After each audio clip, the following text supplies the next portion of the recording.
Now that you've been accepted to the IP, you're probably anxious to get started, but are not sure where to begin or how to map out the steps needed to complete the IP. Every student's journey in the IP looks a little different, but there are some basic things you can do each year to help stay on track. In your first year, begin or continue studying your IP language by enrolling in modern language courses.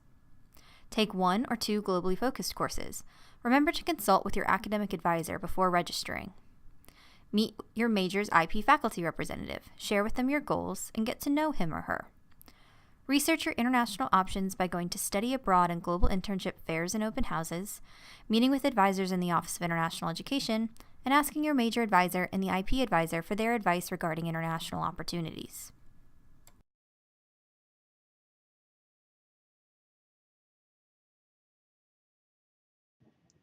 Here are some things you can do during your second and third years. The second and third years are when most students go abroad for their international experiences. Pay attention to application deadlines and be sure to meet with the appropriate advisors to complete application processes on time. Complete your international experience approval form well before financially committing to overseas programs, and register for the appropriate IP audit course. Continue taking the globally focused courses and modern languages courses as necessary, and be sure to touch base with the IP advisor and your major's IP faculty representative each semester to be sure that you're staying on track.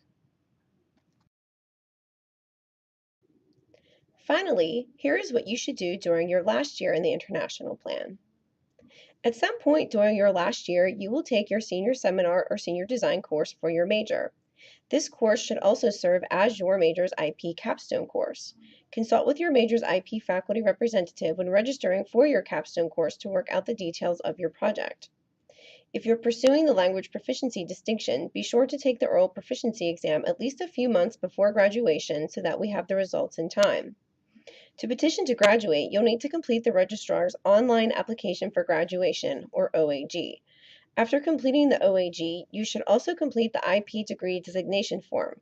This is a paper form which needs to be signed by your major advisor and the IP advisor in OIE. This additional form is required in order to be recognized as an IP recipient. Let's take a look at a sample degree designation form. On the left side of the screen is an example of the IP degree designation form. It can be downloaded from the IP website. The completed form is due to the IP advisor in OIE the semester before your scheduled graduation. To turn it in, you do not have to already have completed all of the IP requirements. However, you do need to have a plan for completion. Throughout your final semester, the registrar will perform periodic audits to ensure that you're on track and are still eligible to receive the IP designation. There are a lot of components to the international plan, so it is important that you stay on top of the requirements. With classwork, jobs, extracurriculars, and personal commitments, it's easy to let time get away from you. However, it is critical to your success that you take ownership of your IP requirements and stay on top of your progress. To this end, you should touch base with the IP advisor, your major's IP faculty representative, and your academic advisor each semester. You can perform self-audits by using the IP checklist available on the IP website, and utilize the IP recommended pathways for your major, which can be found on the student page of the IP website. You should also look for an IP audit report to be emailed to you each semester from OIE. If at any point you decide to withdraw from the IP, you must inform the IP advisor in OIE so that you can be properly removed from the program.